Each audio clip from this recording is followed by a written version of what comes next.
and welcome. Today we're going to talk about the week 2 challenge of Salvation's Edge, which is called At Capacity. For this challenge, you are only allowed to deposit to the box if you're holding 3 stacks of resonance. So to clarify, if you're ever holding only 1 stack of resonance or even 2, you are not allowed to deposit. So in order to get the max amount of time for your second phase, you're going to want to have 4 people have 3 stacks of resonance to deposit to the box. And the other 2 people are not going to have any resonance. In order for that to happen, have the person on the middle side totem collect 3 resonance, and whenever they are ready, close their totem, which will actually subtract 1 of those resonance from their stack, which now brings them back down to 2.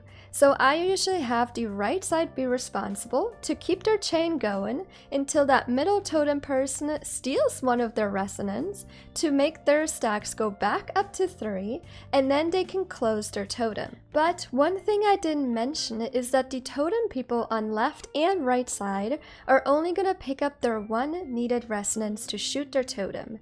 That way they will end up with having no extra resonance in their stacks, since you can only deposit in the box with 3 stacks. If you end up having an extra 1 on you, it will eventually kill you. And if you're just picking up 1, shoot the totem, then you're gonna have 0 stacks. Like I said before, you will want to have 4 people that end up with 3 stacks. So all the 3 starter plate people should have 3 stacks. The person from the middle totem who yoinks 1 of the ones on the right side will also end up with 3 stacks, making it 4 total to have enough time for the next phase. And again, the totem person on the left side and right side should end up with 0 stacks. Now I do have some information that's going to be helpful. If the person on the middle side is having a delay on closing their totem, make sure that the people on the left side and right side delay picking up their resonances as well. I've had that happen to my team where they picked up theirs too fast and I was very slow, and they ended up dying from their resonance timer. Another tip is that if you know you're gonna have 1 more phase left, and that is to only damage the boss,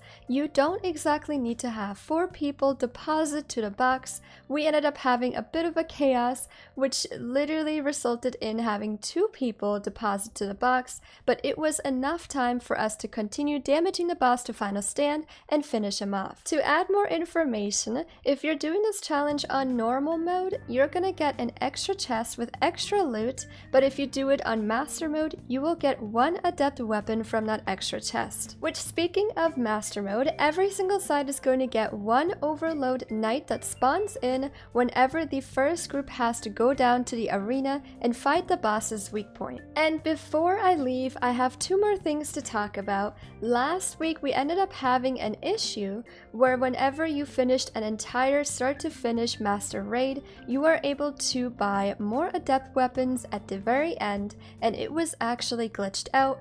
They ended up fixing it, which means now if you have a lot of spoils, you are more than welcome to buy as many adept weapons as you can. And lastly, if you're wondering about this triumph, yes, it is still glitched and none of the challenge encounters have counted for me. I really hope this video has helped you out a lot, and if it did, please leave a like. It would help out so much. Thank you so much for coming in and watching. I will either see you in a live stream on my Twitch where I'm doing a bunch of raid helps, or in another video. Bye!